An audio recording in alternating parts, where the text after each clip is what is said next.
Welcome to the Reset. I am Rebecca Hargreaves. How are you doing, Mr. Cameron Macgregor? I'm pretty decent right now. Yeah, I mean, I'm not full smiles, but I'm doing well. How are you? When are you ever full smiles? Good point. This is a good point. You make people work for the smile, but when it happens, it's truly validating. Something given has no value, as I think Robert Heinlein said in Starship Troopers. That is a principle I live by. So you're exactly right. Big news this week. We're going to be talking Fuentes, Starmer in the UK, a little bit about the current situation in Iran, a little economic stuff. I know you don't want to talk about this Fuentes thing. And truth be told, neither do I. But I think it's important from a broader context. I mean, I think what we need to be talking about is not the details of what has happened with Fuentes and Dan Bilzerian, but why the desperation for mainstream validation causes political movements to embrace flawed leaders without real scrutiny. And we did this to Trump, like we talked about a few weeks ago. And I think there are some important parallels to be drawn here.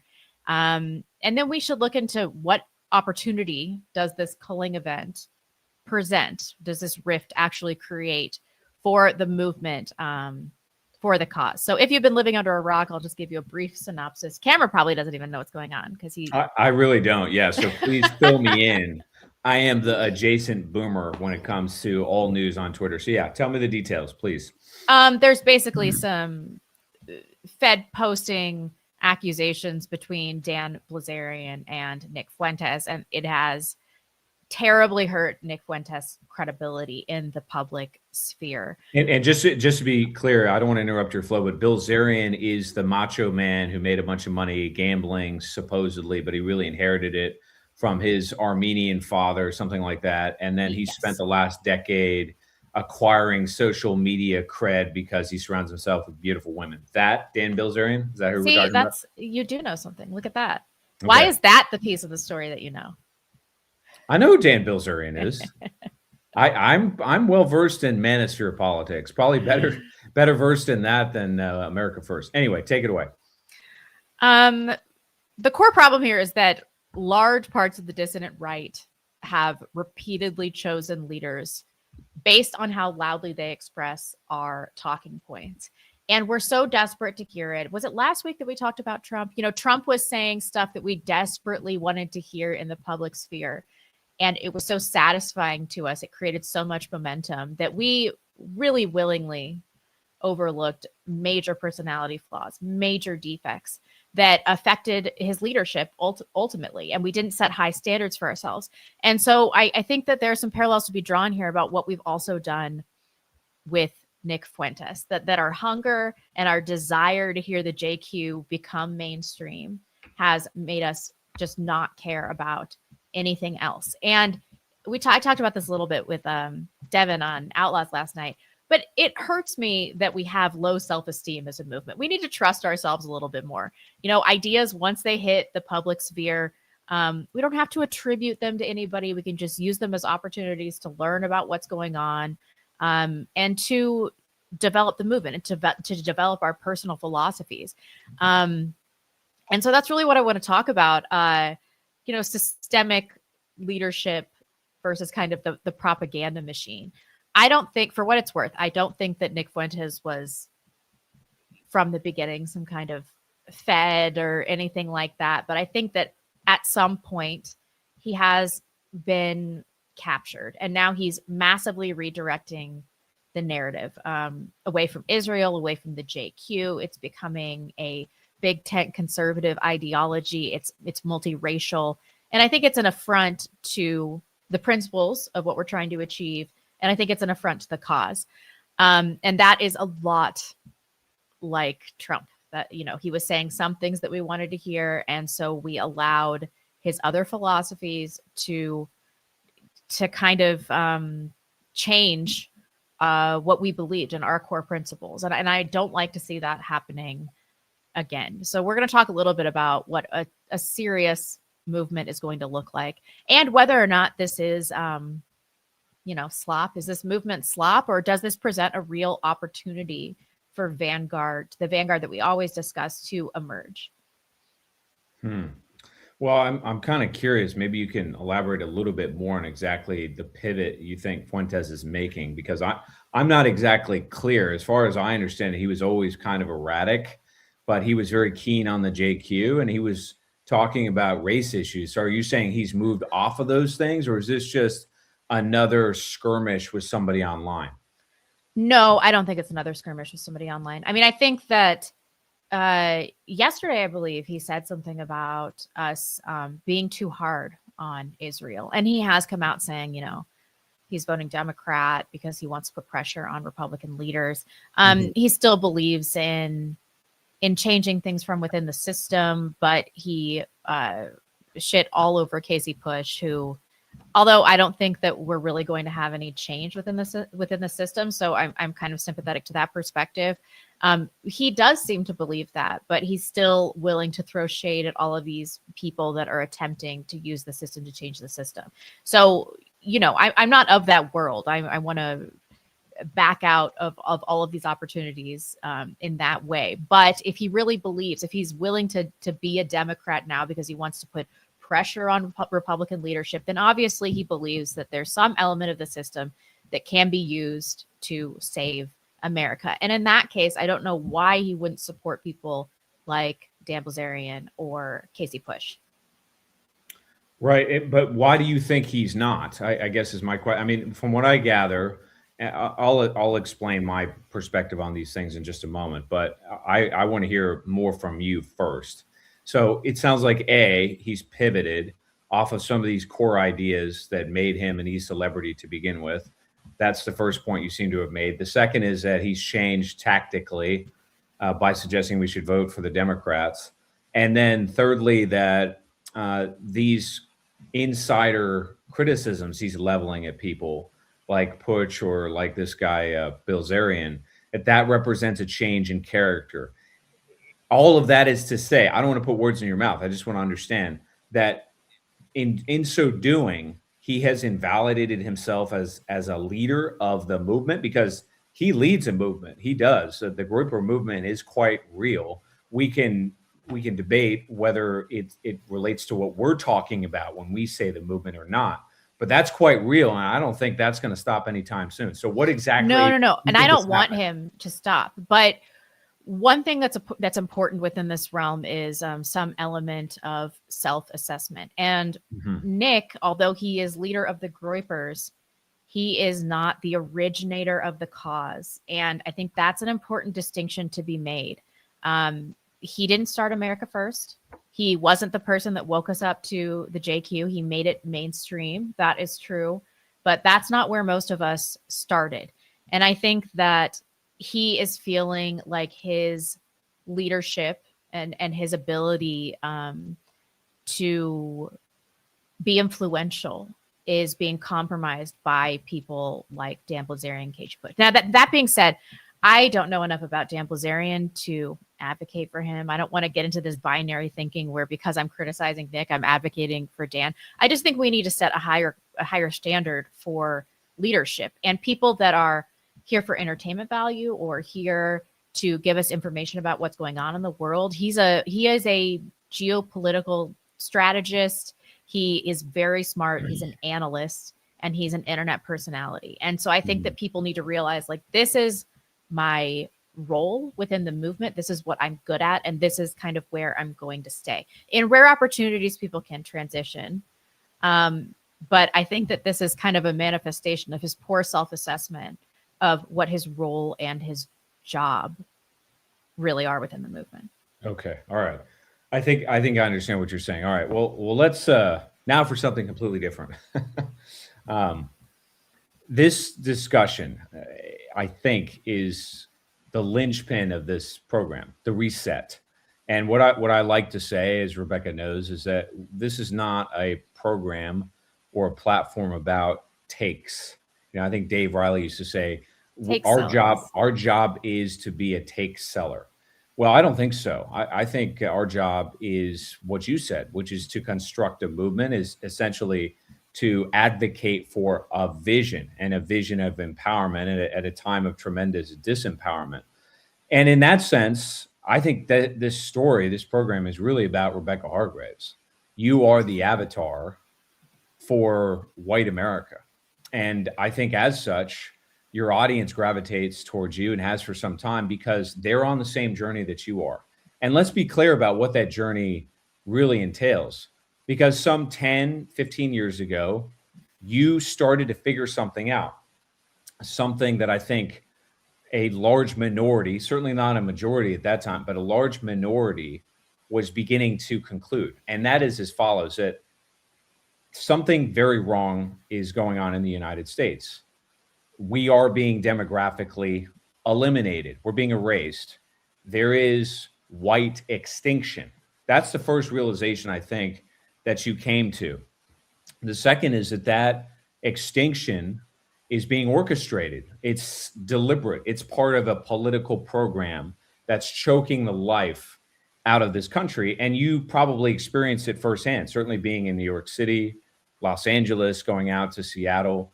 You saw that demographic change begin to intensify, accelerate, and then exacerbate broader decline in the United States. And within a context in which you saw infrastructure falling apart, you saw corporate corruption, you saw moral depravity, all of these things that have been normalized because we've been saturated by them for so long now. And when I say we, I'm really talking about millennials and Gen X, because millennials, Gen X, and I suppose to some extent as well, the Gen Z, we have not lived in. We don't know what 1950s America was like at all. But we had the intuitive sense that whatever's going on right now is royally screwed up. And it rises to the level that we've got to do something about it. And for you, it meant sitting on a couch and voicing your feelings, your sentiments about it. And that started your journey. And then all of a sudden, other people who I think felt very similarly started to come along. But what you concluded is that we need transformational change, that we are on the precipice. And if we don't do something drastic, something structural, something systemic, you can kiss the United States goodbye. And the future of your daughters and their kids, presumably, is for naught. That's what you concluded. But what does transformational mean? And this is what's been so elusive to you and so many of your followers and supporters and many other people in the quote unquote movement. So what you did, and understandably so, is you turned to people that had large audiences or followings, people that were on social media, which at the time was beginning to flower. There were these things called communities on Twitter and Spaces and so forth, in which a lot of these ideas were being discussed. And so you turned to various folks that were echoing your sentiments. They were speaking your language. They were talking about race realism. They were talking about the JQ. They were talking about economic decline. They were talking about moral depravity, so forth and so on. And I think you also looked in the political sphere for people that were chatting about this as well, and understandably so. To whom else were you going to look and turn? But the problem is right there, because people in the political sphere and people on Twitter, people that have large followings that are making video after video talking about this topic or that, ultimately they have a business model. And that business model is a democratic business model, if ever there was one. It's to get eyeballs. It's to acquire followership. And ideally, it's to monetize that followership, to quite literally take your celebrity and transform it into a business.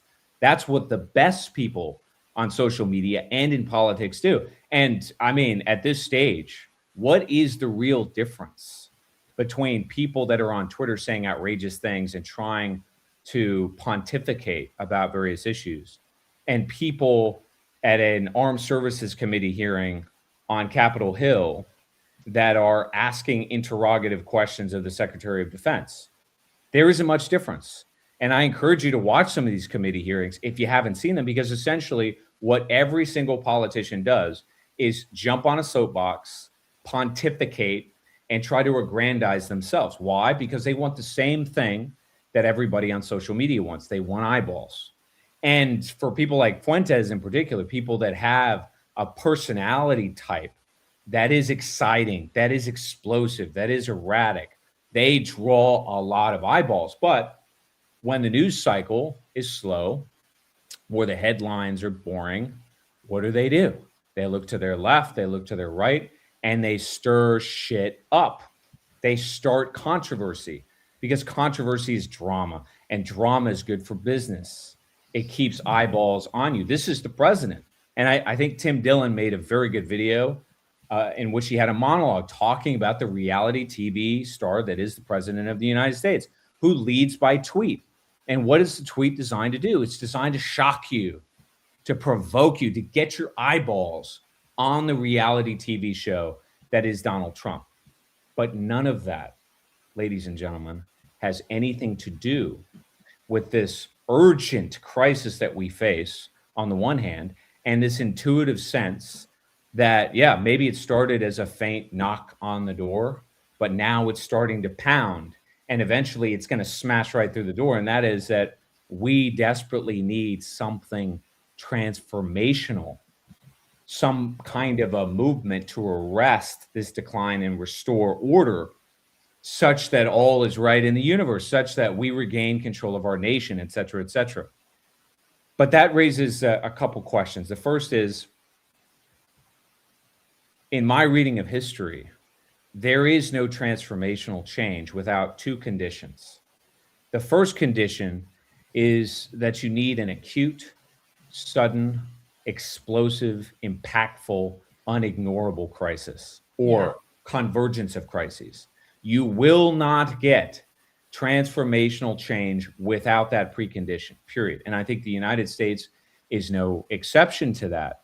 The good news or bad news, depending on how you want to look at it, is that that freight train is bearing down upon us for reasons that we've talked about. But that is the first precondition. The second precondition is that the state, as we understand it, that is government institutions or institutions in general, maybe social structure, fails to deal with that problem and fails egregiously, spectacularly in ways that they cannot comfortably reestablish order so that you and I can go back to barbecues and ball games, right? Bread and circus, et cetera, et cetera.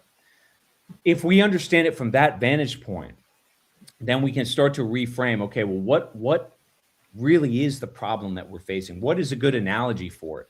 If it's not political discourse and debate or hurling mud at one another, which is what all of our politicos do. A better example, a better analogy, in my humble opinion, is overhauling, rewiring, modernizing the New York metropolitan transit system. A transit system that is immense in size, that's incredibly complicated, that has, you're talking hundreds of miles of track that is supposed to connect New York City subway, Long Island, Metro North Rail, all of these things. That requires several things at a minimum. It requires a new centralized communication system, updated technology, a full stoppage, you might say, a kind of disruption, the likes of which grinds everything to a halt so that all of a sudden we can focus on this problem. We can amass the resources that are required for transformational change of the transit system. Okay. Yeah, and before you go on, for those of you that haven't ridden the subway recently, it is in absolute disrepair. The trains are not running on time. They're out of order. People aren't getting to work on time. They're disgusting. They're unsafe. Everything, the seats and everything, they're all from I think the 80s. It looks really bad. It's in rough shape. Go on. My apologies. It's an absolute mess. There's no question about it. But I put it to ChatGPT. What would it take to rewire such a system? And specifically, how long? And essentially what they argued is that it is a modernization project that will take 20 or 30 years, if done correctly. Now, again, to use the analogy to our national crisis, we don't have 20 or 30 years to fix the existential problems that we have. And let's just mention a few of them. We got 50 probably plus million illegal immigrants, more or less, that are in our midst. We have tens of millions, maybe 100 million foreigners who are not Americans, who have nothing to do with the history of this country and have essentially come here and are colonizing it without any recourse. We have an economic catastrophe on our hands. We have most Americans that are teetering on the edge. They're living paycheck to paycheck, or they have food insecurity. They don't have a pathway to a middle-class life. And I'm talking about the white population. Remember that guy from West Virginia? That's who I'm talking about. All right. This is real. It's immediate. It's visceral. We are embroiled in a very serious war right now that's choking off one of the epicenters of the global energy complex. And there's no sign whatsoever that that war is going to end anytime soon. And we probably think, or it's very likely, that it's going to get a lot worse. And then, of course, we've got an Epstein class in the citadels of power that is busily engaged in advancing our destruction while they engage in, Satanism or pedophilia, all manner of moral Dickensian squalor and decay. Okay.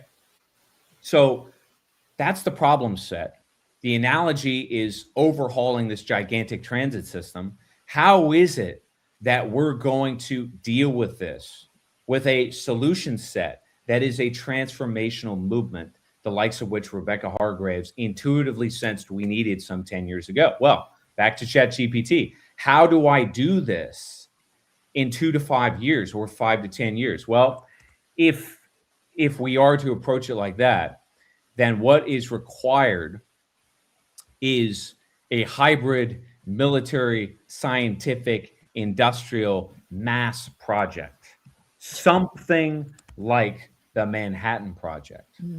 And that is precisely what it is that we need. We need something like the Manhattan Project. And the Manhattan Project, for those of you who do not know, and I strongly encourage you to watch the movie Oppenheimer, because it does a good job of showing you what that process looks like.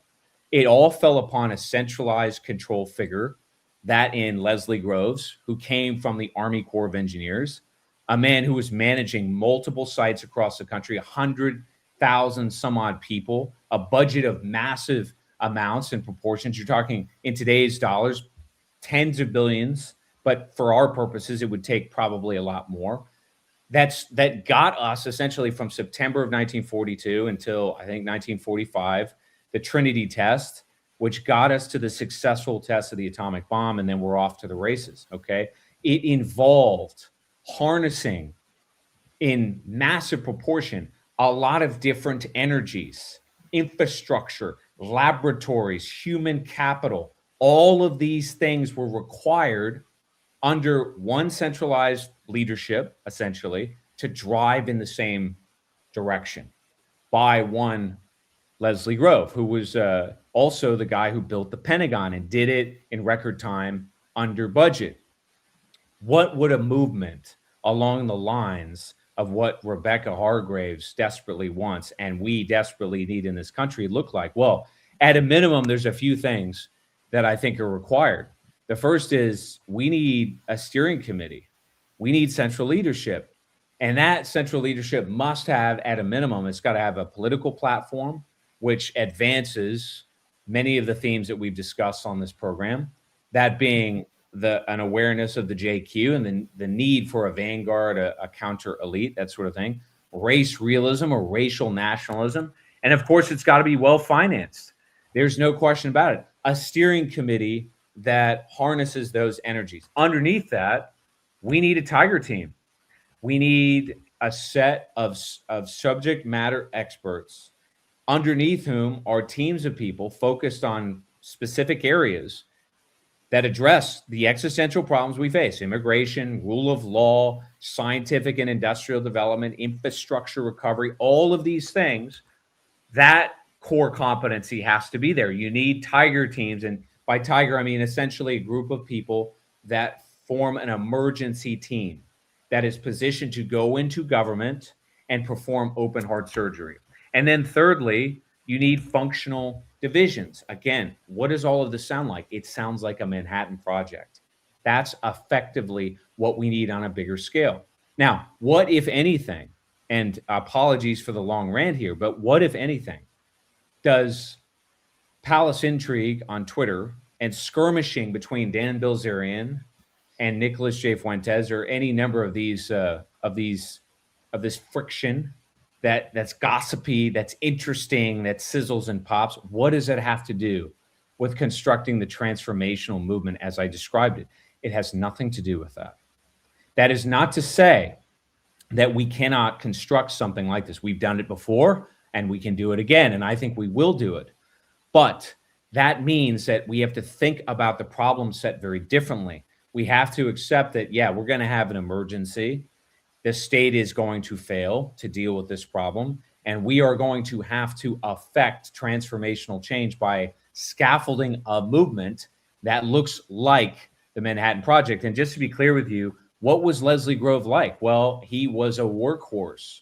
He was a no bullshit, let's go to work kind of guy who held everybody accountable and was a master of project management. He was a master of essentially managing personalities, because what we find in our movement today, and it's not a movement, it's a collection of personalities that are trying to grow their business by getting eyeballs. Those various folks are not consolidated in any meaningful sense. They're not working towards the same goal, and they don't even really understand the contours of the problem that I just described, which is not to win elections. It's not to get somebody into the machine that's going to break anyway. It is to create a kind of white nationalist Manhattan Project that is sufficient, that is necessary and scalable to restore the greatness of this country. That is what a movement looks like. That is a vision for that movement. And yes, we can do it if we set aside all the bullshit and focus on exactly that. And I think we will. I certainly hope so. Are you an artist, Cameron? I dabble. You dabble? I do these giant, like hyper realistic paintings, and people are always like, well, how do you do that? And the way I do it is by breaking, a photograph into grids, into like very specific measurable grids, and then focusing on each individual part and getting all of those parts right and aligned. That allows me to make the whole. And I think that that's what we've lost in the movement. We're focused on these details that aren't important, but if everything isn't right, if there's one thing out of place, it's going to affect the entire picture.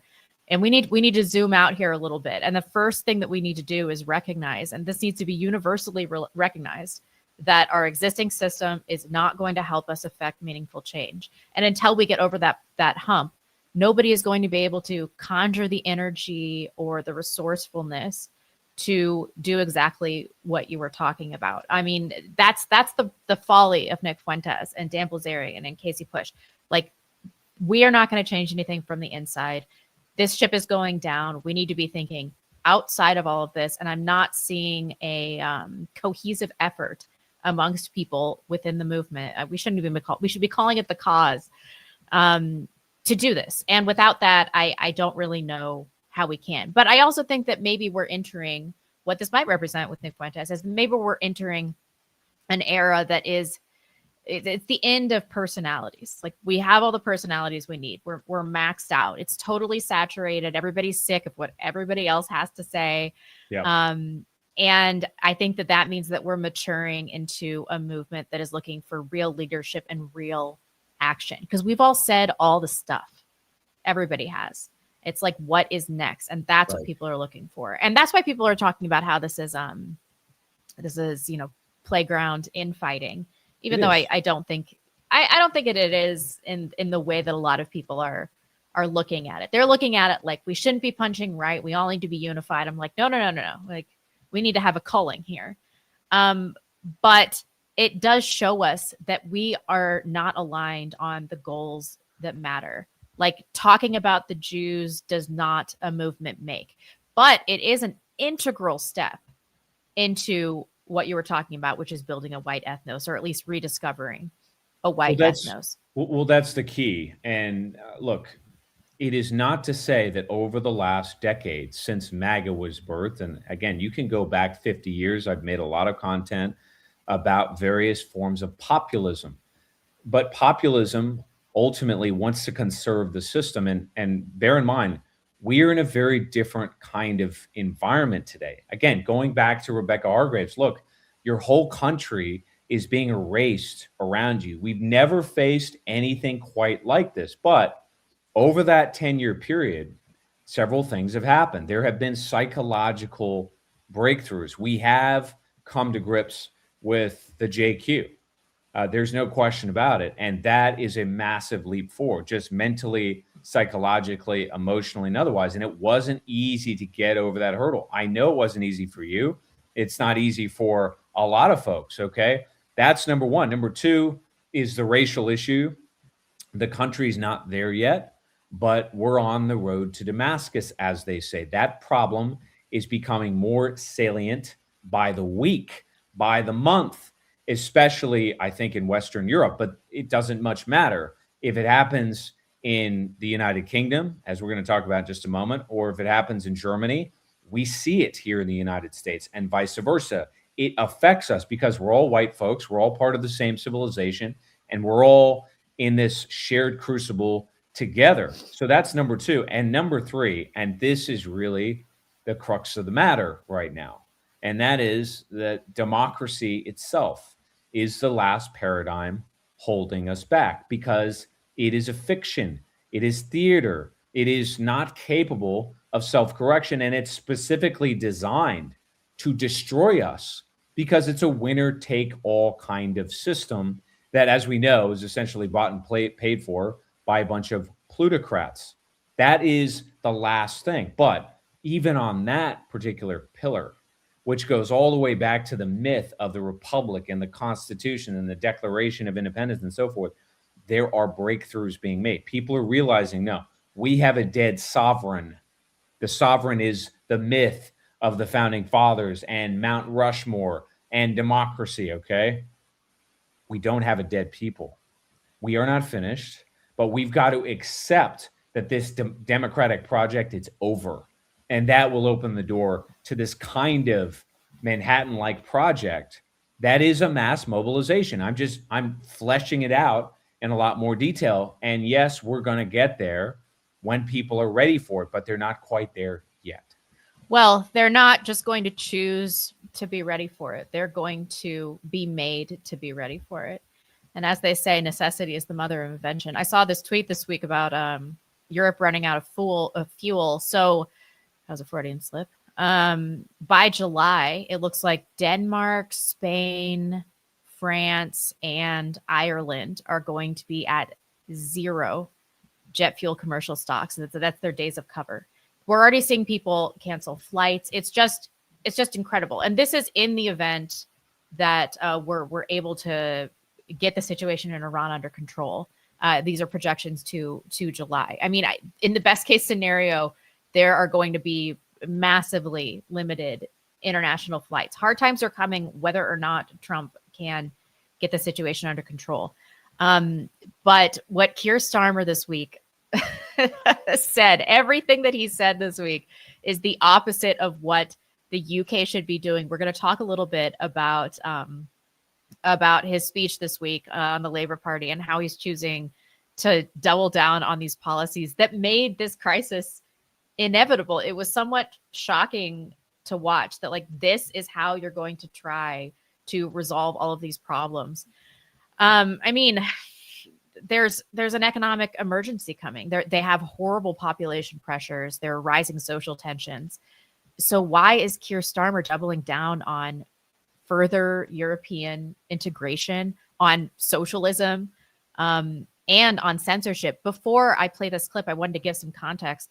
So Keir Starmer came out this week and he said that he has banned multiple foreign speakers, including Americans that have valid travel authorizations, and one Belgian politician from the Unite the Kingdom rally in London, Tommy Robinson's thing. Now, you know, I disagree with Tommy Robinson about all sorts of things. However, they're blocking visas. Their visas are being revoked. They're blocking people. And their official reason is not conducive to the public good. But there was a Nakba Day march and nothing happened with them. There's no travel bans. And they just seem totally unconcerned about that. So you can see what this portends for the future of UK in terms of censorship. But let's listen to Keir Starmer and what he has to say about their specific directives as the economic downturn really hits them. All right, this is a bit of a long clip. Just bear with me, guys. It's kind of choppy too. I had to like cut out all the parts where everybody was clapping. It was quite annoying. All right, we're going. Strong nations in a world like this need to make steel. That's why we're backing steel in Port Talbot and across the UK. But in Scunthorpe, we've been negotiating with the current owner, and a commercial sale has not been possible. And now a public interest test could be met. So I can announce that legislation will be brought forward this week to give the government powers, subject to that public interest test, to take full national ownership of British Steel. Public ownership in the public interest. Urgent government on the side of working people, making Britain stronger with the hope of industrial renewal. That is a Labour choice. Second example. And so at the next EU summit, I will set a new direction for Britain. The last government was defined by breaking our relationship with Europe. This Labour government will be defined by rebuilding our relationship with Europe, by putting Britain at the heart of Europe, so that we are stronger on the economy, stronger on trade, stronger on defence, you name it. Because standing shoulder to shoulder with the countries that most share our interests, our values, and our enemies, that is the right choice for Britain. That is the Labour choice. So we will go much further on our investment in apprenticeships, in technical excellence colleges, in special educational needs. We will make sure that every young person struggling to find a job will get a guaranteed offer of a job, training, or work placement. And we will go much further with our Pride in Place programme. Back the millions of people who give their time and their effort to young people in their community. We will back them not just with money, but with power. And we will make sure that kids whose talent lies with their hands, kids who go to college, kids ignored by the status quo, because politicians' kids don't go there, they will finally get the respect that they deserve in a stronger, fairer Britain. That is the Labour choice. And I also want to be really clear on this, because I will never stop fighting for the decent, respectful, diverse country that I love.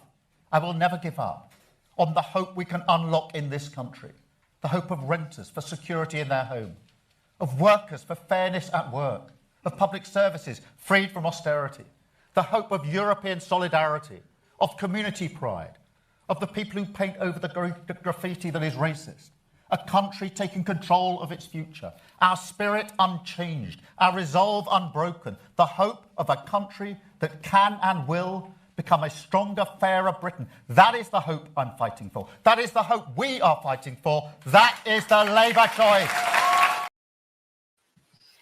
So outrageous to hear him say that he's going to do these things that are impossible to implement. He's also trying to appeal to the white working class as though these measures are going to be beneficial to the white working class. We know what he's talking about when he's talking about giving people jobs.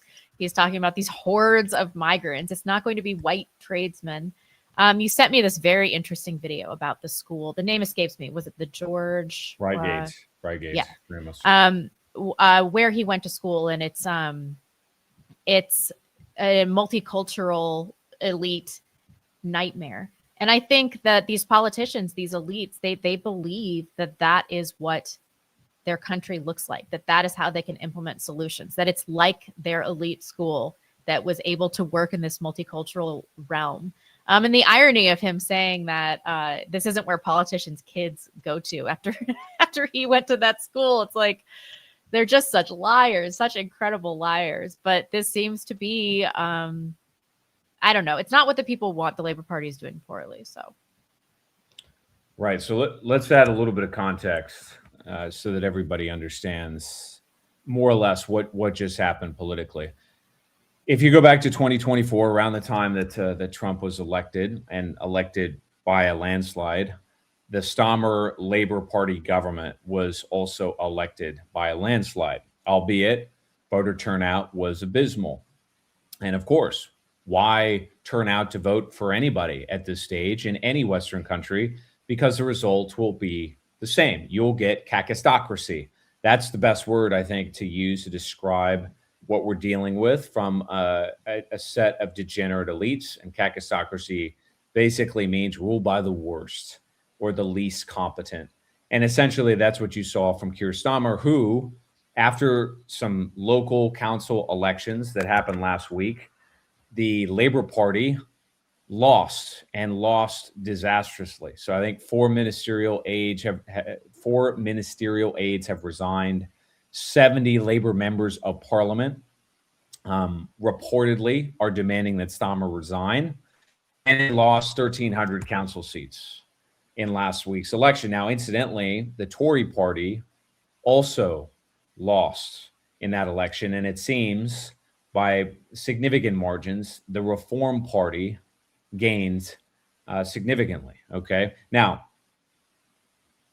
what does all of this mean? Because the Reform Party is sort of like Trump winning in 2024. It's not real change, and anybody that pays keen attention to British politics knows that. Essentially, what you're seeing happen in the United Kingdom is that the elite class, the political class, as Rebecca mentioned it a moment ago, well, they are running out of steam. They're running out of gas. They have nothing left to say. They have no policy prescriptions. They don't even understand the country that they live in. But as a point of parliamentary procedure, I want to suggest that this political class has been running on empty for some time, because there's been a kind of consensus in the United Kingdom since post-World War II. And just to be clear with all of you, before I elaborate on what I mean, why are we talking about the United Kingdom? Why do we emphasize British politics as much as we do on this podcast? Because let's be frank, most Americans don't give a shit. They don't care. It's some dank little island across the Atlantic. Who cares? The reason why we talk about it, the reason why this is so important, is because ultimately there is this thing called the Anglosphere. And that is the United Kingdom, it's New Zealand, it's Australia, it's Canada, and yeah, it's the United States. The ethnogenesis of this country all hails from the British Isles.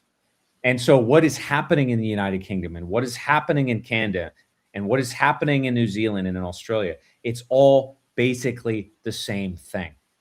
And that is that you have political elites, technocrats, kakistocracy, however you want to describe them, that are completely running on empty. They're just out of gas. They're like a senile old guy who's taking his family on a trip, and he's completely lost, and he just doesn't know it. So he just keeps driving and driving and driving and driving until it goes right off the fucking cliff.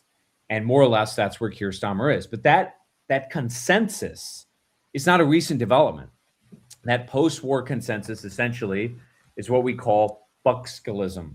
And that's a term that comes from the 1950s that described two chancellors, two Treasury secretaries, chancellors of the Exchequer. One is this guy, Rab Butler, who was a Tory, and the other is this guy, Hugh Gaitskell, who was Labour.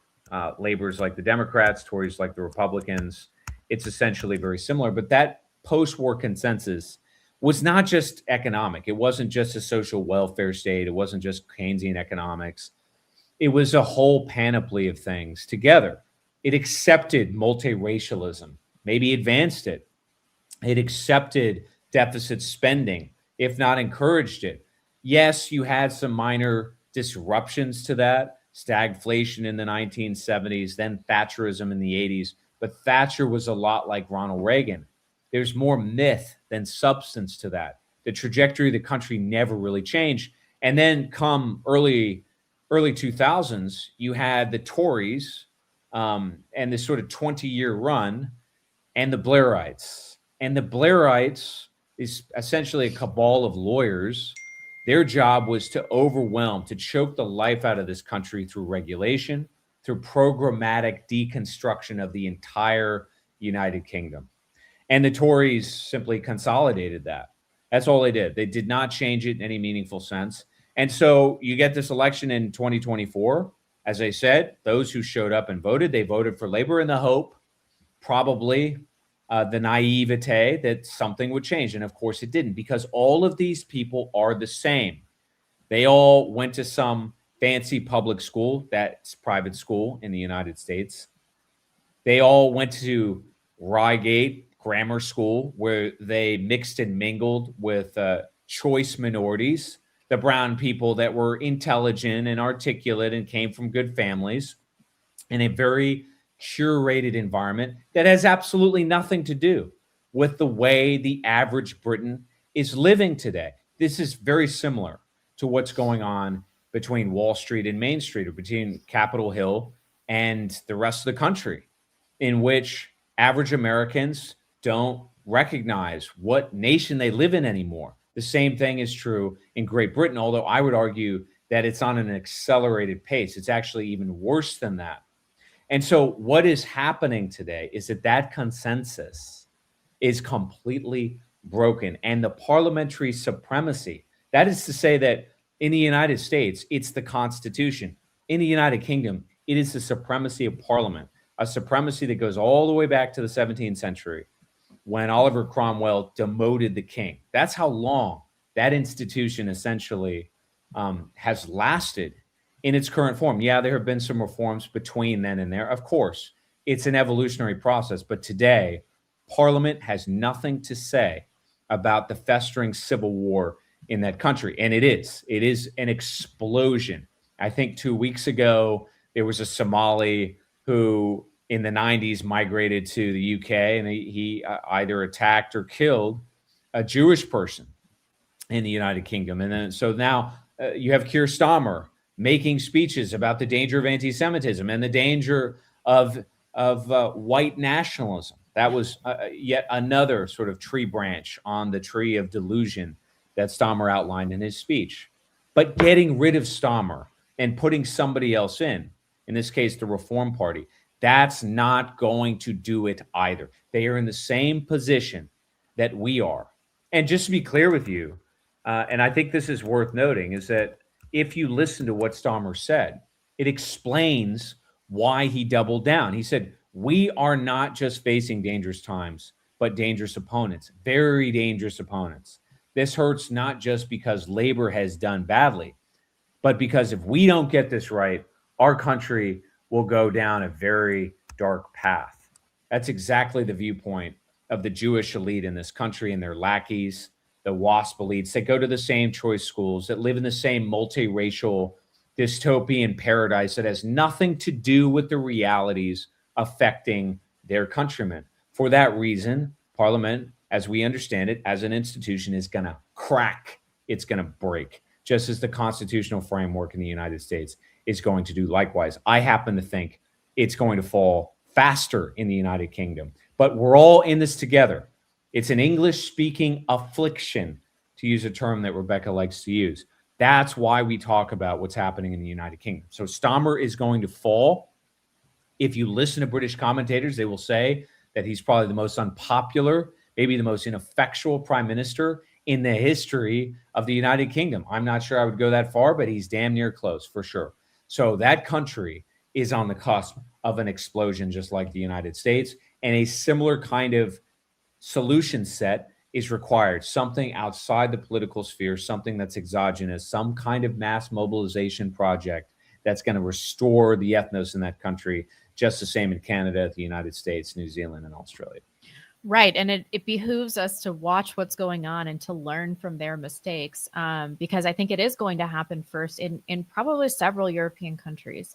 And they're going to have to scramble, although I think that they're more prepared in terms of ethnos, in terms of the substantive nature of their respective movements. I think they're a little better prepared than we are, but we need to look to them and see, what are they doing correctly? What are they doing badly? And we need to apply some of those lessons in the United States when our time comes. And our time is coming quickly as well, much more quickly than people anticipate. Let's talk a little bit about Iran. But what do you think of America's strategic defeat, let's just call it that at this point, against Iran reveals about the elite delusions of global dominance? I do want to talk a little bit about private credit and pension shocks, because I think that this is going to break the social contract and is going to be a big part in forcing a genuine movement to emerge. You sent me this Robert Kagan argument from The Atlantic,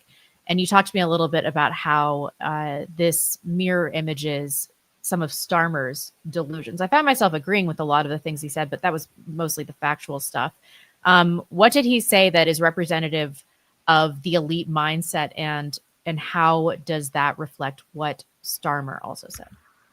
Yeah, this is a good question. What has happened in the Straits of Hormuz, what has happened with this war against Iran, is a strategic defeat at this stage. There's just no question about it. But it could become a strategic catastrophe if the president does what I think he's going to do. And that is, he's going to, out of panic, out of desperation, out of the bankruptcy of the White House, the National Security Council, and folks like Robert Kagan, whose article is utterly delusional, they're going to lash out because they just don't know what else to do. They don't have answers. Just like Keir Starmer has absolutely no answers for the mass demographic destruction of this country, doesn't even understand it, doesn't recognize it. So too, the American intelligentsia. And by the way, this is not just about the Jews and the Zionists. That's bad enough. But all of your foreign policy establishment, you know, the Kennedy School at Harvard, Tufts University, the Foreign Service School at Georgetown, the feeder programs, they're all rooted in an old world that's dead. And that is essentially the post-World War II Bretton Woods world. And so from their vantage point, and this is what Kagan had to say in his article, the Strait of Hormuz will not be open as it once was. With control of the Strait, Iran emerges as the key player in the region and one of the key players in the world. The roles of China and Russia as Iran's allies are strengthened. The role of the United States substantially diminished. Look, what made America great is not all that hard to figure out. We had acquired tremendous human capital, a white population that was well-educated, that was intelligent, that was unified across the board in language and culture and attitude, mentality, people that were overwhelmingly from Western Europe. And the few non-Western Europeans that came here, well, we controlled their numbers, and many of them, and this is something a lot of folks forget, like Mehdi Hassan, for example, who said, well, I'm just the same as an Italian immigrant. Italian immigration caused problems in the United States, Mehdi. That's why we closed the border. It's why about a third of that migration that came primarily from Southern Europe in the late 1800s, they went back because they couldn't make it work in the United States. And the Anglo elite at that time, they were keen on maintaining the demographic balance of white North Europeans in the United States. That's not an opinion. That is a fact. And it was that paradigm that more or less preserved the social cohesion that made this country ascend to great power status by the time we hit the 1950s. That's one component. Another component is that we are geographically and otherwise blessed. This is something that the framers of the Constitution and those Europeans centuries ago that came here, they understood it right away. They said, look, we've got two oceans on either side. We have third worlders to our south who cannot challenge us, who cannot dominate us. And yeah, there's this country up in Canada, but more or less they're the same as we are. We are the great power in our hemisphere, and nobody can challenge us. And from the time that I entered the service, Rebecca, in the early 2000s, what I heard was that that's not true, that we have to fight them there or we'll have to fight them here because there's Al-Qaeda and there's terrorists, there's Hezbollah, and we have to control the Straits of Hormuz. We've got to control the petrodollar. We've got to maintain financial control of the world. Oh, but now there's China and now there's Russia, and they threaten, they menace the world. We cannot cede this power vacuum to them. Well, A, that's not true for all kinds of reasons. The world is very complicated. Powers are different from us. And just because we pull back does not mean that, for example, the Chinese want to jump on that minefield, that powder keg that is the Middle East. They have a different strategy. They have a different culture. But there's something else.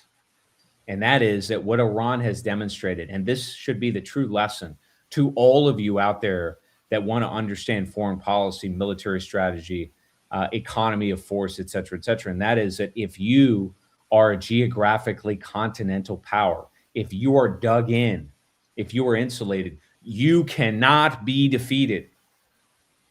The United States military, yeah, it's old. It has real problems. The procurement system is broken. We know that. But we still have a lot of military power and capacity. And the Israelis, subsidized by us, they do too. And the two of us combined could not defeat Persia. We could not defeat Iran because Iran is the size of Western Europe with a population of 100 million people. And they're dug in. And so are we, because we have nations on either side. Nobody can dominate us. Nobody can come and invade our country. That's a myth. The invaders, they're here already. So we need to let go of this empire. We need to get the hell out of these places. We need the troops to come back immediately, and we need to retrench fiscally so that we can focus on the real problem. Now, that's not what's going to happen. Unfortunately, like other empires before us, we're going to face an emergency.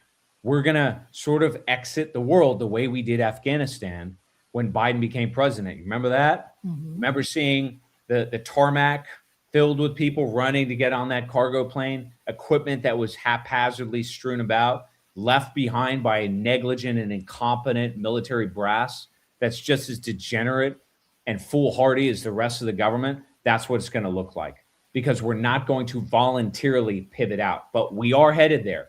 And that's not going to be the end of our greatness, as the Jews and the Zionists and the neocons have asserted for so long. Invade the world, invite the world, right?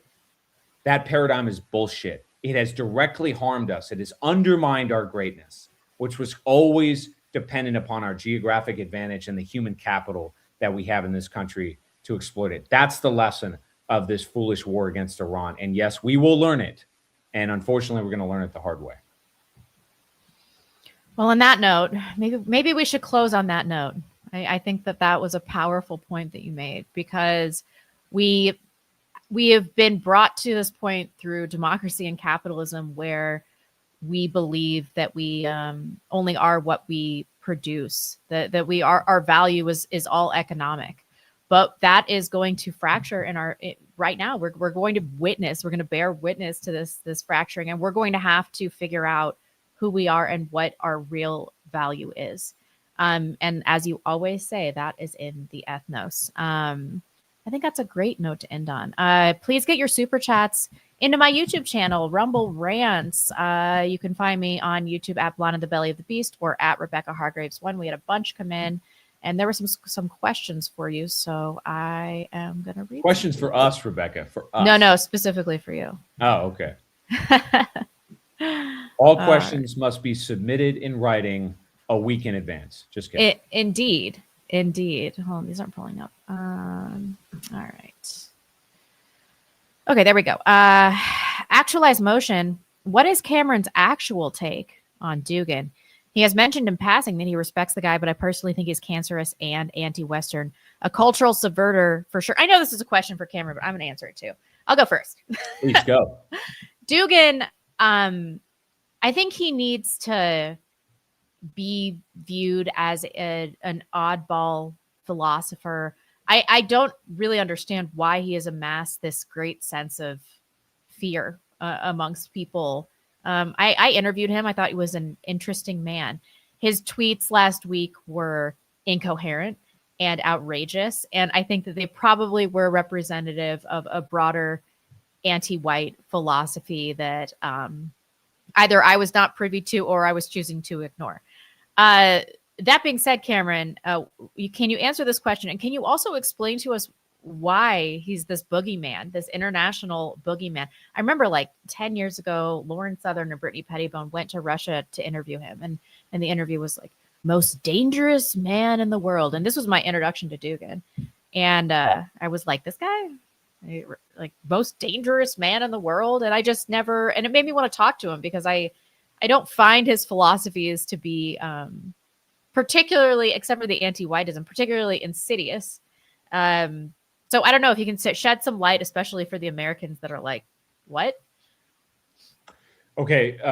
See if you can find his tweet too, because we should read it so that we're explicit in our commentary rather than, putting words in the guy's mouth. And I have not read, I don't think I've read his tweets, frankly. I've just heard through the grapevine that what he said is sort of slanderous. Sure. He said whites, they are destroyed the world. Yeah. He must have meant have, and themselves. To be white means to be a nihilist. It is a self-hatred race. It caused so many troubles to others and to itself. It lost the right to be something. There are no arguments to support its existence. Okay. All right. So let me say three things, and then I'll attempt to answer your question about why he's the boogeyman. And let me say as a preface, I have actually met Alexander Dugin in person. I met him in Moscow. That came courtesy of my friend Konstantin von Hofmeister, who has known Alexander Dugin a long, long time. And I haven't read a ton of his work, but I have read a significant, some of his more recent stuff, particularly the multipolar material, which I do think has some substance to it. And I am familiar to some degree with his milieu, in the sense that Dugin and company, they're very invested in this thing called Eurasianism. Now, just to be clear, a lot of the Russians are all about that right now because the Kremlin has pushed it. They pushed it through BRICS. They've pushed it through a kind of broader confederation of non-Western powers. A lot of this is understandable. The sanctions that have been leveled at the Russians, Russia has been ostracized by the West, even though Putin really isn't hostile to the Western world either. And a lot of people forget that Putin was the consensus candidate in the 90s. I mean, essentially, Western intelligence allowed, if not advanced, Putin as the leader of that country. Okay, so people forget that. Anyway, look, I want to say three things. The first is we need to cease and desist from living in a world where we ban people who say things that we don't agree with, or we take hard stances against people who may say something that's crazy or outlandish or what have you. I don't do that. I don't agree with everything that Fuentes says, for example, or Candace Owens or Tucker Carlson, but these people have legitimate points of view, and they have every right to be heard from and taken seriously in many ways. I don't necessarily agree with all the histrionics, as you guys know, but that doesn't mean that I tune them out and everything they say is invalid. This is bullshit. It's not. It's not reality. We're complicated creatures, human beings. Sometimes we say things that are regrettable. Sometimes we say things that are agreeable. That isn't binary. It doesn't invalidate a conversation that should still be had. Okay, so let me be very clear about that. And as a result, I listen to all kinds of people like Jason Giorgiani, who says some absolutely crazy shit, by the way, but he's a brilliant guy, in my opinion. And I read his material and I listen to things that he says, just like I do Tucker Carlson or some of these other folks. And I think Dugin falls into that. So that's number one. The second is that Dugin and the Russian intelligentsia do not understand the West. They don't. They think that the cancer that's spreading around the world is liberalism. No, it's not. They think that globalism emanates from some untoward partnership between the Anglo-Saxons and Zionists. No, that's not true. It isn't. Yeah, are there Anglo-Saxons, are there WASPs in this country that are operating under similar delusions that we might say are congruent with Zionism? Yeah, of course, that goes on. But no, there is no unholy alliance. There is a Jewish power structure that's operating ethnically centered interests that has nothing to do with that. And that is essentially what we call wokeism. That is what we call globalism. That's where it comes from. All right. It really has nothing to do with liberalism or the Anglo mind, if you will, in my view. Okay. We are responsible for this, the WASP elite in particular, because we never pushed back on it. We didn't do anything about it. We were negligent. And then we sort of adopted that Jewish intellectualism as our culture. And so when you meet somebody that goes to Harvard University or goes to Yale or Princeton, those are the top three that go back and back in our history. What are you going to hear? Well, gender is just a social contract. Well, national identity is kind of made up. Okay, that's what you're going to hear because that's Jewish intellectualism. But Dugin doesn't understand that. And so he is trying to paint with a broad brush, inclusive of the white ethnos and what's left of the WASP elite. There isn't much, to be clear, but all societies, the Russians too, have had their fair share of degenerate elites. Okay, it doesn't invalidate our civilization, doesn't invalidate our identity, but he doesn't understand that. And then number 3 is that what's happening with the Trump administration is very concerning inside of the Kremlin. It's very concerning inside Beijing. We did not talk about this trip that the president took with his cohort of corporate elites, most of whom are bankrupt degenerates themselves who don't represent our interests. But President Xi was very firm. He said, look, back up, Mr. Trump. We want good relations with you, but we will not tolerate certain things because we have effectively become a rogue state. And this has raised alarm bells in Russia and in China, and I think, frankly, across the global south, the majority of the world. They don't understand what the hell is going on. And I think that triggered an emotional reaction in Dugin and other people who have simply lost their minds because a bunch of Jews run our foreign policy, and they just don't want to accept that it really is that superficially true. It is. If you take the Jewish influence out, war against Iran does not happen, period. It is the prime mover, okay? Are there other interests on top of it? Of course, there always are, but it's not the prime mover, all right? Now, as far as why Dugin is the boogeyman, I think that's just because in the Western press, he has been called Putin's brain. I don't think that that's true after having been over there. I think Dugin is an egghead. He's a very bright guy who has all kinds of bizarre views on the world. Whether or not that has anything to do with what comes out of the Kremlin is not clear to me. So I don't think that's the case. But he has been characterized as such by people in the West who are Russophobic, who don't understand Russia, largely because they think what you're seeing in Putin is a revitalization of the Soviet Union. That's not what's happening over there. This is I think a post-Soviet or a de-Sovietization that's happening in Russia. And that's why Putin is the conservative, I think, that he is. He doesn't want to blow up the world. Neither do the Chinese. The people who want to blow up the world are people like Robert Kagan writing these ridiculous articles in the Atlantic that are basically telling the president of the United States, you have only one option, Mr. President, send ground troops. That's the answer. No, it's not. The answer, as we said a moment ago, is to sail home. Anyway, that's my take on Professor Dugin. I think he probably had a bad moment. I'll give him the benefit of the doubt. Otherwise, I think he's an intelligent guy, but he really doesn't understand the United States, and neither does the Kremlin, and neither does Beijing. And that's the danger, folks. That's the danger. Right. On that note, though, we don't understand Russia or China. So, this definitely both cuts both ways. The Plumber Speak says, yes, influencers don't want solutions, endlessly discuss problems. I'm having the same issue. I have over 50 articles on Substack that present solutions, and no influencer will look at my work. We were just talking about this because there's a question that's coming in about Devin, like, oh, Devin's so resentful.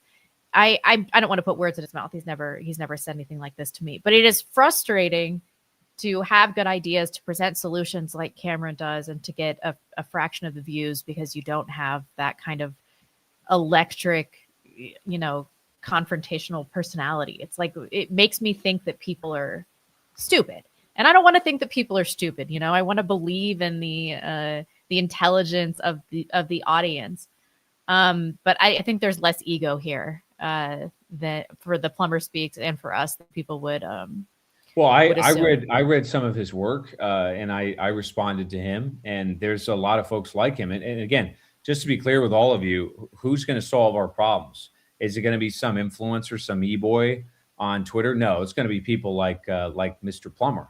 So my advice to you is keep writing, just keep thinking, and try to let go of some of these false frames that orient the world in Carol Quigley's Tragedy and Hope circa 1850 to 1950, I would say, in which the bankers control the world. We just don't live in that world anymore. But keep thinking in terms of solutions, because your time is coming. And when things do get hard, bear something in mind. Leadership kind of will become a default. I mean, there's always a fight. There's no question about it. But the influencer type, that type of personality wants to bask in sort of the fanfare of applause. they don't want to, they're not focused on constructing anything. That's not really what they're keen on. And so when shit goes bad and people say, hey, who wants to take charge? Yeah, they're not raising their hand for that one. Okay. And by the way, the same applies in the corporate world. The same applies in the military. Peacetime generals, they don't want to be signed up for wartime. They excel as bureaucrats, Yes. not with command presence. So your time is coming. Don't despair. Just keep thinking and keep networking. Yeah. And keep writing. So, Yes. not everything you do is going to be good. And you just have to, I haven't reviewed your content, so I that's not, an indictment of your work or anything, but you just have to keep making content because you don't know what catches on. You don't know what's gonna light a fire in people. So just keep doing it. Thank you, Jack and Jacob Winkleman. Free Chud. He's a good boy. He has a donation link on his X. Nick engages in negative partisanship. That is why he doesn't get that Chud is actually Rosa Parks. I like Chud. I find him wildly charismatic. He's the clavicular that we needed. This Chud character. Lone Crusader. We don't need a showman. We need a warrior king. Yeah, absolutely. Well, again, but the other thing too, folks, is that how did we defeat the Japanese in the Pacific during the Second War? It wasn't MacArthur per se, right? It was the forces on the ground. It was the rank and file. Those are the people that win the war. Okay, it's not Chester Nimitz. Yeah, those are the people we write about. And those people are important, if not decisive. There's no question about it. But it also goes to suggest what exactly we're kind of looking for. Like I said earlier, the apotheosis or the example I gave was Leslie Grove. Leslie Grove was, as Matt Damon portrayed him, as far as I understand it, he was a very business-oriented, focused person. But what did he do? He found other people, like Oppenheimer in this case, and put them in positions where they could accelerate. Mm-hmm. And that's really the key. It's about empowerment. It's about constructing an organization where the best of us can excel. And that game has nothing to do with the influencer game. The influencer game is about raw narcissism. These are men of words, and it's their business to get eyeballs. But when times get tough, things will change. You'll see. Absolutely. Chop is in your ruler. Chopin is your ruler. It's just too small. I need my glasses. If you want to hear Nick's opposition to Blazarian and Push, I don't know how to say Casey Push. I don't know how to say it. He lays it out very clearly in his show. They were not running serious campaigns. Devin's crash out over Nick is one of the most insane things I've ever witnessed. I watched Nick's stream on that, and he didn't say they're not serious necessarily. He said they're not going to win. And my problem with all of this is that using any of these methods for taking control, these are all losing propositions, like all of them. We're running for whatever. We're going to be in the Senate. You're going to be the mayor. None of this shit matters. Like, all of these people are wrong about that. Devin, I'm always going to side with Devin, of course. I didn't think he crashed out. I thought that it was an excellent stream and that he had really strong evidence in his case against Nick. And I don't think that this comes from a place of jealousy or resentment from Devin. I mean, Devin has been doing this for as long as Nick, and he's seen a thing or two about the behavior of controlled opposition. And I think that that we should listen to him. We should. Ryan Haas says, please forgive the modest donation. No, don't worry. Just wanted to say to Cam that I really appreciate your thoughts and have a lot of respect for you. Big thanks for Blonde for introducing me to him. Yes, bringing Cameron into the sphere and trying to get his voice and his thoughts out there has been one of the highlights of my small online career. So we all appreciate you, Cameron. Well, one thing I will say about that is that originally, so Vince James, big shout out to him. It was his birthday recently, by the way. I think he turned 65. Wow. He looks terrible. Just kidding. Anyway, Vince, if you're out there, you know we love you. Good luck with Rogaine. Just kidding. But originally, it was Vince James who came to me and said, look, I'm thinking about doing a show with Blonde who I was familiar with. I had seen some of her videos and I liked her videos. And we were going to make this thing called the Backlash. And my initial response was, okay, what does that have to do with me? I don't have much following. I don't have much social media cred. And originally that was okay because the show was really supposed to be about Rebecca and Vince. It was their show. And I was fine with that. I was sort of there in the background to be maybe a subject matter expert here or there. That was my purpose. And I was perfectly fine with that, by the way, because the real stars of the show were Rebecca and Vince James for obvious reasons. It did not necessarily turn out that way. But what sold me on doing it, because I really did not want to do it, in part because I recognized what I recognized early on. I said, look, the winning ticket here is Rebecca and Vince, just like Rebecca and Devin. You know, these are viable products. Again, remember, I'm a businessman, and I don't get a kick out of doing videos. You know, I think for folks like Fuentes, they get a high. They get a sugar high on skirmishing with somebody on social media. I could give a shit. I really don't care. I am more like Leslie Grove. I am sort of, let's get down to brass tacks. I don't give a shit about the rest of it. Let's drive in that direction, okay? And our society at this moment, and there are many of you listening who are just like me, I know, because I've spoken to several of you, you're contained. You're stopped from ascension in the company. You're not getting that promotion, and you're pissed off, and you should be pissed off because your personality type is the right one. You guys are the ones that should be running these companies, and your time will come. It will. But unfortunately, shit has to blow up for that to be the case. Anyway, the point is that Rebecca persuaded me because she said, look, I really believe in this thing called the movement. We are wildly black-pilled. We think everything's hopeless. She had figured out early on, to her credit, that Trump was a fraud. Of course, I'd known that for a long time. But nonetheless, you got to give her credit. And she said, look, Cameron, I don't really care how many people follow you or whatever, but it's your ideas that are fresh, that are new, and we need fresh blood. So please join the show. And that's ultimately why I joined it. Yeah. And now people are like, you only do these conversations with people. It's because I do not want to be a movement leader. What I want to do is use my existing platform and my loyal and generous audience to get more important people into greater positions of influence and power. And that's what I want to do with Cameron. I want to lend my platform to him because I think what he has to say is so important.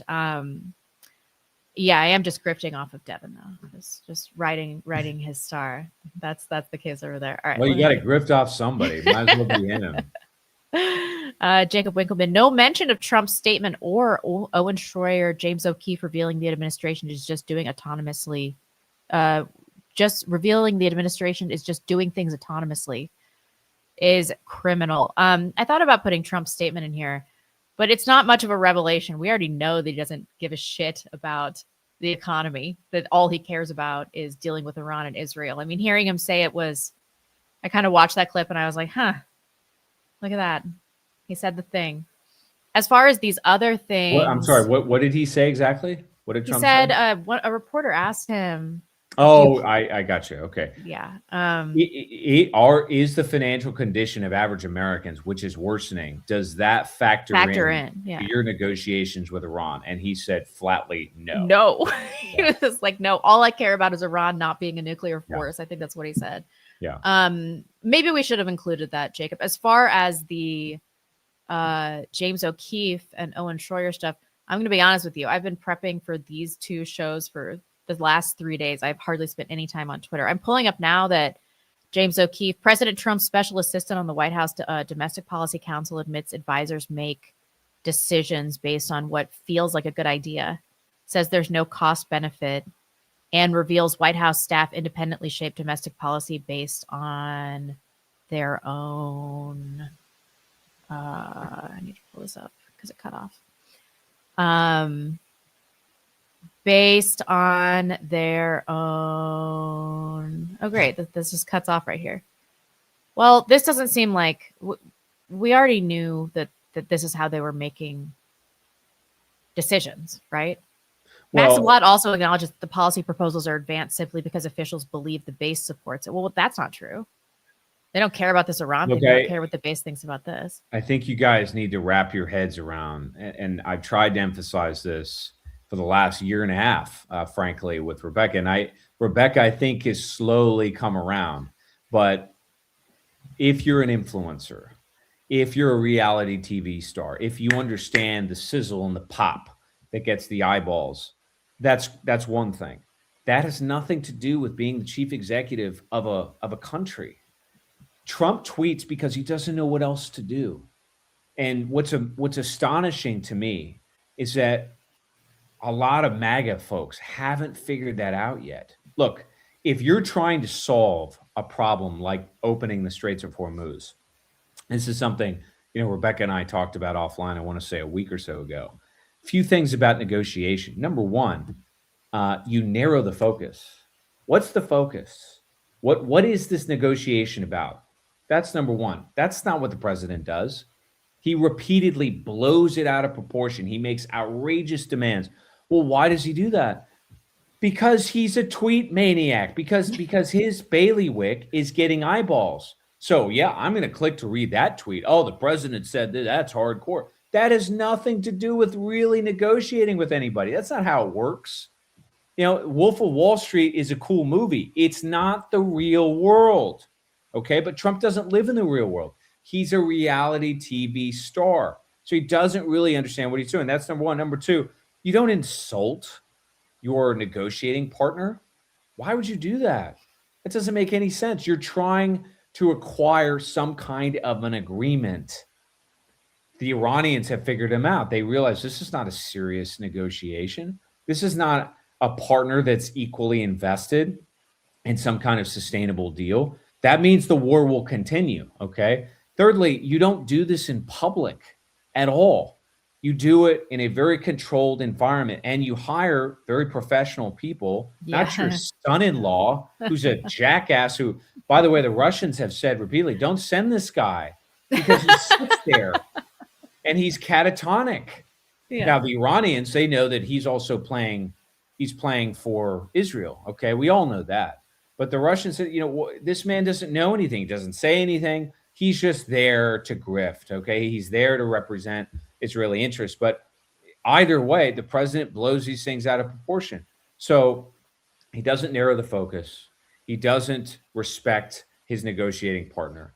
He does all of this in public, and he destroys, therefore, the negotiation. He's doing this because he doesn't know what else to do. He doesn't know how to be president. He's a reality TV star any more than these influencers know how to construct a movement. No, they know how to get on the microphone and raise hell because it gets your eyeballs going. It has nothing to do with the other. One has nothing to do with the other. Yeah, I totally agree. I think we might be good over here. Let's see what we got on Rumble. Choir Cat says, sorry I'm late. It was doing work stuff. We're happy to have you. Thank you. Raynolf White Wolf, thank you for that dono. Do we have anything else over here? I think we're good. Did I miss anybody? Sorry, the way that they come through is not always consistent. I think we're good. If we missed you, I will read you on next week's stream. You can catch me on Outlaws with Devin Stack on Wednesday at 5 p.m. Pacific Standard Time. Follow me on Twitter at blondes_tweets. That link is below. Links to the show are below. Cameron's link tree is below with all of his links to his excellent Substack, his YouTube channel. Your interview with Jim this week was just amazing. Why don't you tell the audience about that so they can watch it? Yes, ma'am. Watch my interview with Jim Jatras. Please watch it. So yeah, a couple things. That Jim Jatras is a good friend of mine. He's definitely a mentor. He's somebody who's helped me develop intellectually. He's also a very good man. He's a fervent Orthodox Christian, and I know a lot of the Orthodox community, and they're some of the best people. I like the Catholics too. I like the Protestants. I like all these various groups.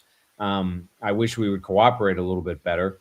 But in that video, we talk about the true origin of the United States, and we walk through the present, but we also talk about some of the things that we've addressed in this program today about what it's going to take to construct a movement, the sources of that energy, how to translate what we're doing on this program, speaking abstractly into something that manifests in the real world.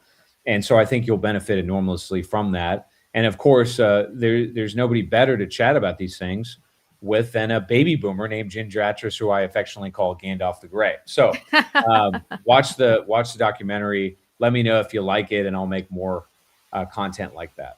And that was on Cameron's channel, Neo Masculinity. I believe he posted it yesterday. So Yep. check those things out. Check out all of our other platforms. Please donate to the show, like, subscribe, share. We love you. Thank you for joining us. And we will see you next Thursday. Bye-bye. Bye.